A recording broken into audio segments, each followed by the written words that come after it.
we say see you later to Fiji as we set our sails and our course for the 500-mile passage to Vanuatu.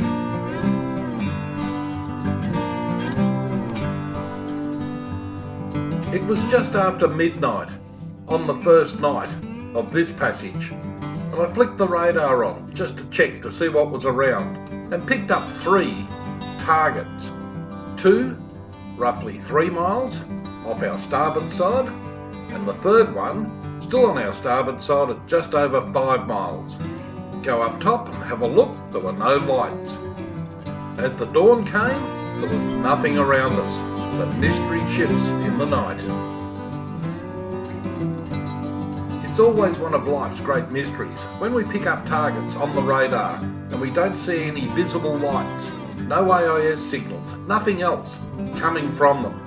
We're never sure what they really are and what they're doing there. We just try and steer a course so we don't come close to them.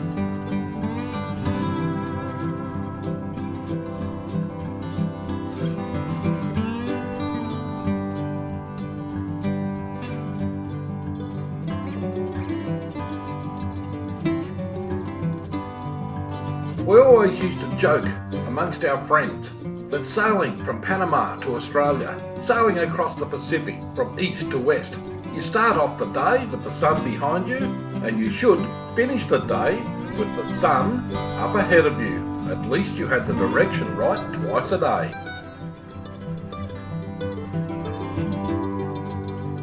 The time is about 0300 hours. This is our second night on this passage. Our chart plotter, which is north up, shows the island of Vanuatu down below us, off our port side. And yet we go over and have a look at our radar, which is heading up, shows the same shape, off our left-hand side, our port side. And that is the front edge of the island of Vanuatu. Behind us, there is quite a heavy rain squall that is trying to catch up to us. Right at dawn, just as the sun is starting to come up, we can see behind us that same island of Vanuatu, and down below us is the island of Vanuatu. You barely see it, but it's down there on the horizon. And up ahead, we should see our target, the island of Tanna, once again, just on the very horizon.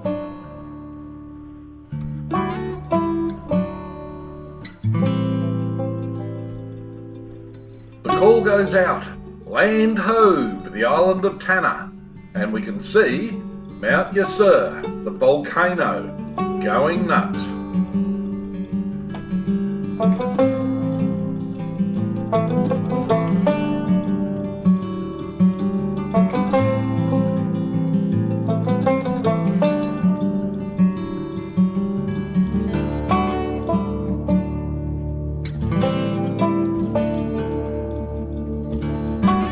Right on 1200 hours on the third day, we dropped our anchor in front of the village of Vanuatu, right where the commercial ships come and go.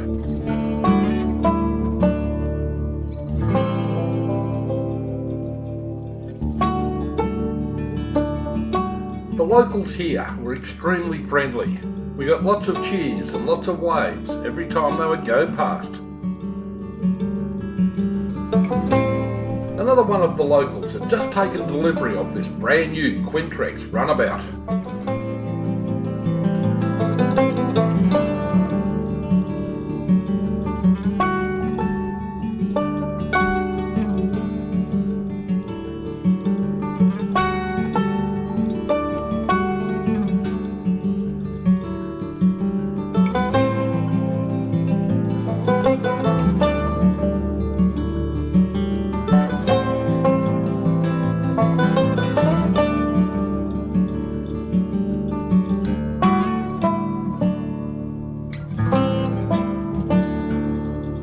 Was a bit like watching musical chairs as this second commercial inter-island supply ship left the dock. The first one, with all of the happy people on board, came back in to replace it.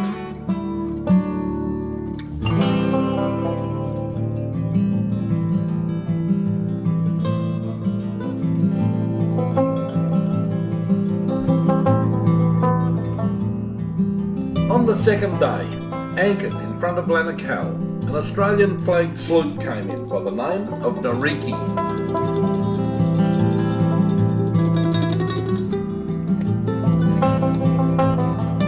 On the third day, the swell started to build up, making it downright uncomfortable here. There was a major low pressure system down towards New Zealand, pushing up a massive groundswell.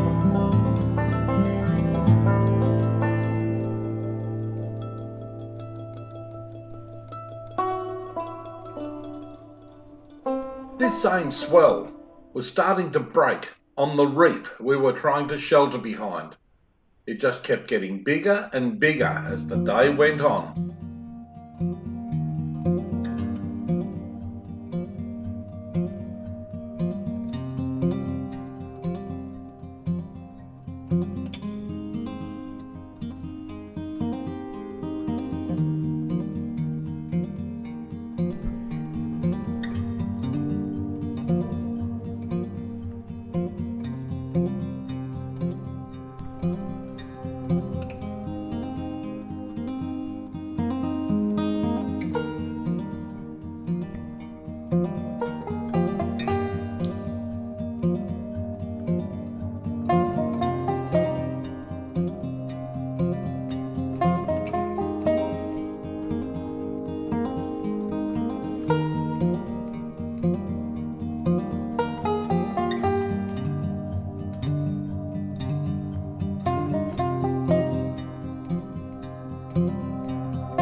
It was at about the same time we started to question our sanity being anchored where we were.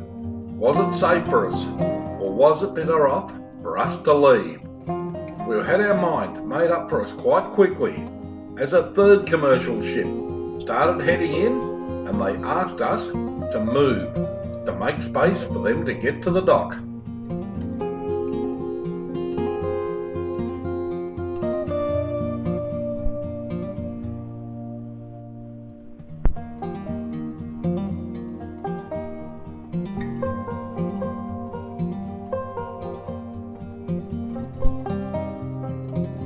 We weighed anchor and headed out a few miles off the island into open water where we could hove to and top up our diesel.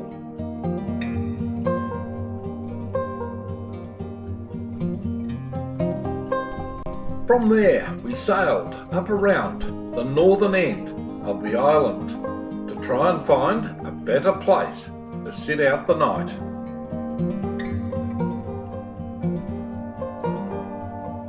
We headed to a location called Waisisi Bay, where a couple of locals came out and invited us in to meet the village.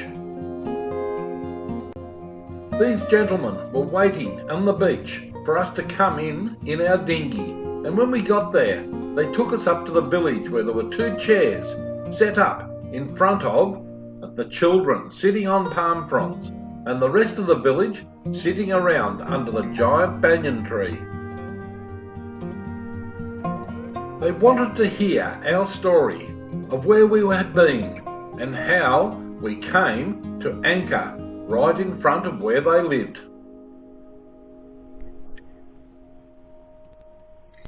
We gave the children koala and kangaroo key rings. We gave the adults fish hooks, fishing lures and clothing.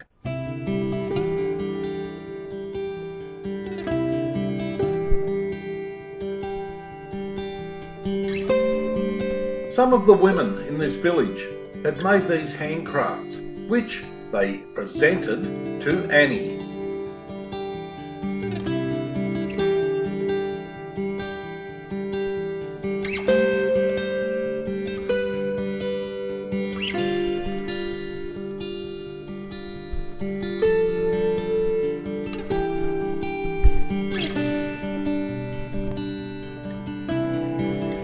This was definitely one of the more humbling moments of our journey.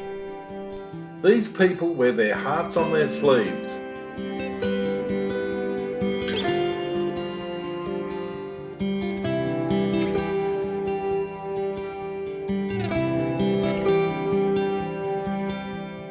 They live right under an active volcano, Mount Yasur, and on the trade winds it never lets up. It continually drops ash over them and their vegetable gardens.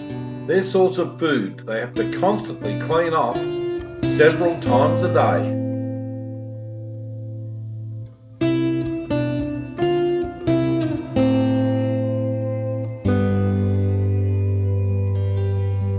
Early the next morning, we weighed anchor, waved and said see you later to the beautiful people of the Incan food village that was so warm and so welcoming.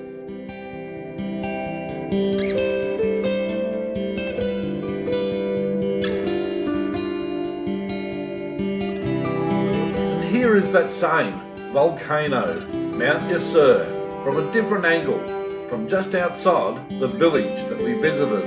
It is constantly dropping ash over top of them, every day, every week, every month, every year. We had planned to take the tour up to see the volcano, but the locals said it was a no-go zone. It was at a level 5.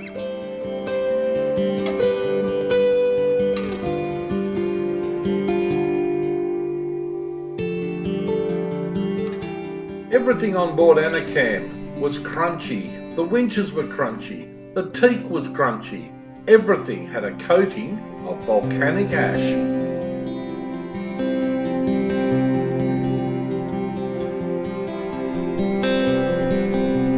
This volcano would be number 5 for us on Anacam. We sailed past Mount Etna, Stromboli, Montserrat in the Caribbean, Isabella in the Galapagos, and now this one, Mount Yasur on Tanna Island.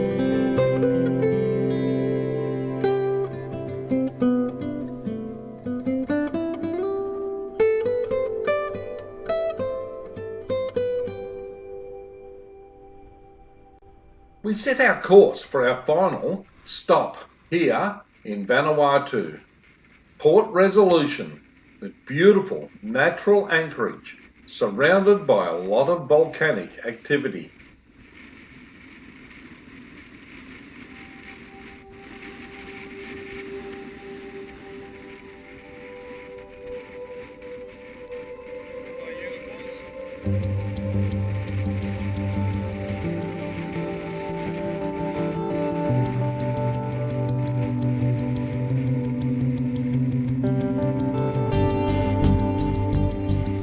We were amazed at the rock structure as we entered this beautiful natural harbour, one of the best anchorages we had come across for quite some time.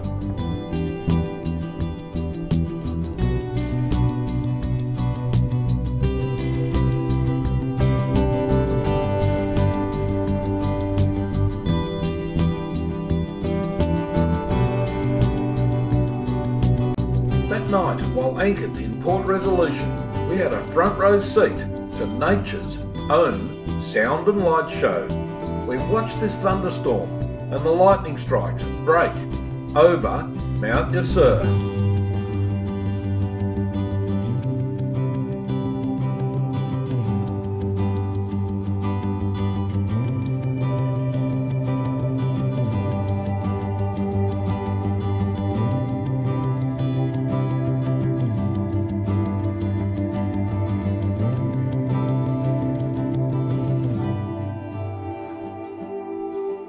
The very next morning, we weighed anchor and said see you later to Vanuatu as we headed out from Port Resolution out into the South Pacific once again.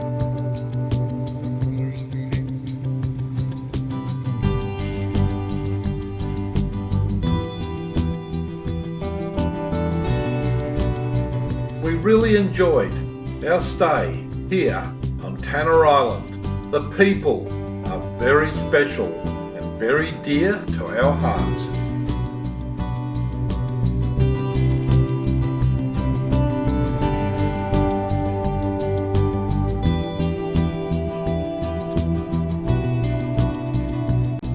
We set our course for the island of Lifu in New Caledonia.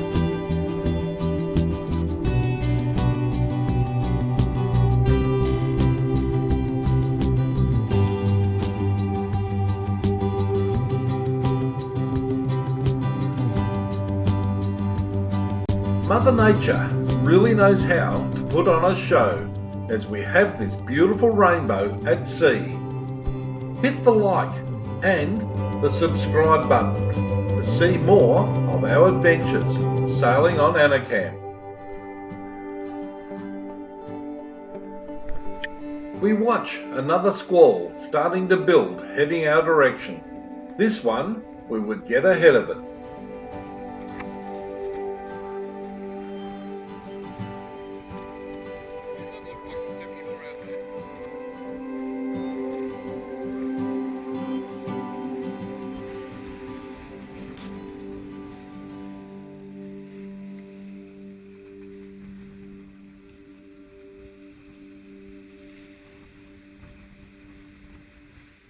We must be on course, as that is the setting sun up ahead.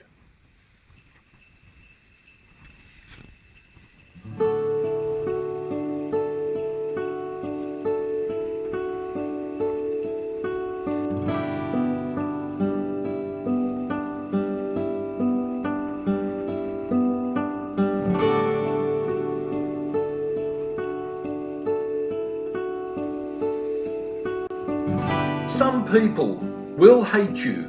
There will be some who will rate you and try to break you. But how strong you stand is what makes you who you are. Cheers from us on Anakam.